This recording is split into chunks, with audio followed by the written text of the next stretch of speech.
आपल्या तालुक्यामध्ये 1 जुलै ते 31 जुलै या जुलै महिन्याच्या कालखंडामध्ये पर्यावरण जनजागृती अभियान हे संपूर्ण तालुक्यातील विविध गावांमध्ये आणि विद्यालयांमध्ये अभियान राबवले गेले। या निमित्ताने विविध स्पर्धा घेतल्या आणि त्या स्पर्धांचा पारितोषिक वितरण समारंभ आणि या अभियानाची सांगता या निमित्ताने आजचा हा कार्यक्रम या ठिकाणी या सभागृहात संपन्न होत आहे। या कार्यक्रमाच्या निमित्ताने प्रमुख पाहुणे म्हणून आपल्या विभागाचे जिल्हा परिषद सदस्य माननीय अनिल बाबा राक्षे यांचं मी त्याचबरोबर या ईशस्तवनाने या कार्यक्रमात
माहिती आपल्याला प्रास्ताविकातून या संस्थेचे अध्यक्ष मान्य किसनराव गोपाळे ते करून देतील आणि त्याचबरोबर ते या ठिकाणी आपल्या समोर जिल्हा परिषद सदस्य मान्य अनिल बाबा राक्षे उपस्थित आहेत। त्यांचाही परिचय बाबा राक्षे साहेब त्याचप्रमाणे महात्मा गांधी विद्यालयाचे मुख्याध्यापक त्याचप्रमाणे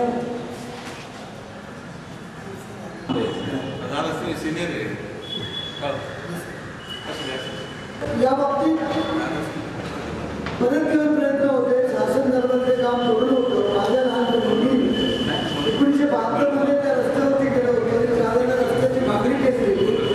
त्यावेळेला तिथे काहीतरी वृक्षतोड होणार होती। तो रस्ता वन खात्यातून जात होता आणि ज्यावेळेला आम्ही मागणी करायला जायचो त्यावेळेला अधिकारी वर्ग म्हणायचा की तुम्ही रस्ता मागताय तर मग हा रस्ता वन खात्यातून जातोय।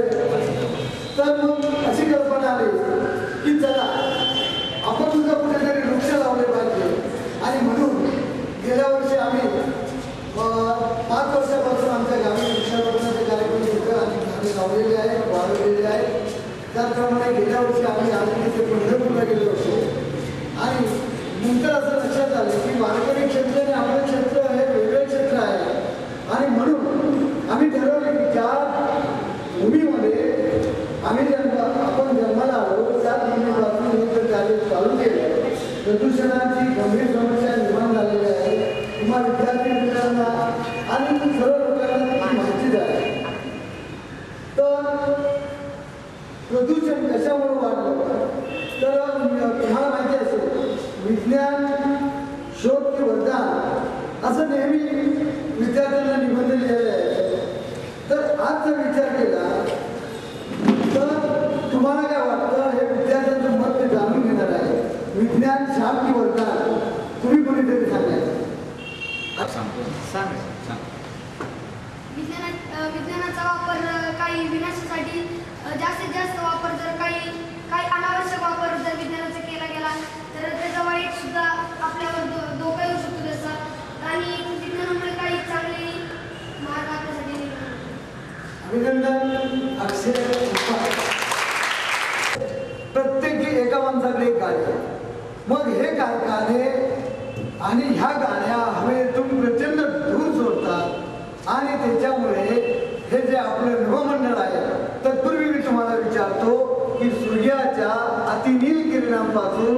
आपल्या या पृथ्वीचं कोणता वायू संरक्षण करतो? अरे वा, ओझोन वायू. तर प्रचंड प्रदूषणामुळे हा ओझोन वायूचा थर प्रदूषणामुळे आपण आहे तर एका 15 ते 20 वर्षामध्ये किंवा नाश तर मग आता या पृथ्वी तलावरती कोण राहतं? तुम्ही विद्यार्थी मित्र शाळेत येता, तुमच्या पालन पोषणाचा खर्च कोण करतो? कोण सांगेल एकदा? निसर्ग. आणि कोण करतं? कपडा लत्ता वगैरे बरोबर आहे, तुझं उत्तर. आणि कोण करतं? आईवडील करतात ना? करतात नाही आम्ही सर्व करतो. उद्या आईवडील म्हातारे झाल्यानंतर तुम्ही काय करणार? सांगा ना, तुम्ही काय लावलं? तरी 100 कोटी लोक या भारत देशामध्ये राहतात. प्रत्येकाने ठरवलं की मी माझं उत्तरदायित्व पूर्ण करेन आणि माझ्या धरती मातेच्या संरक्षणासाठी मी एक झाड लावलं. तर एका वर्षामध्ये कोट्यवधी झाडं या भारत देशामध्ये लागले जातात. 100 कोटी सोडा, निदान देशातल्या 1% लोकांनी जरी प्रयत्न केला तरी प्रतिवर्षी 100 कोटी झाडं ही लावली जाते. पर्यावरण खात्याचे साहेब इथं आले होते, शिर्के साहेब, पण ते योगायोगा इथे नाही आहेत. मी गेले 30 दिवस संपूर्ण या आपल्या जुन्नर आंबेगाव तालुक्यामध्ये दौरे केले.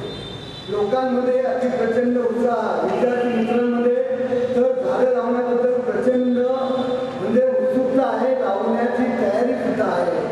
परंतु मी त्यांना हे सांगणार होतो की शासकीय ज्या नर्सरी असतात त्या तालुक्यापासून कुठेतरी अडवळणी असतात.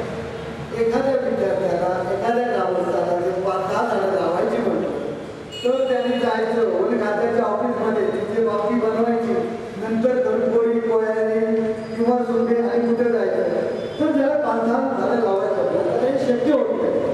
तीच जर झाडं म्हणजे आपल्याला एखादा भाजी विक्रेता किंवा सेल्समन दरवाज्यावरती आलं तर सर आपण काय म्हणतो? दरवाज्यावरती आलाय ना, घ्या आणि लावा. तर हे प्रत्येक गरीब कुटुंबाला, प्रत्येक मुलाला हे शक्य नाही आहे.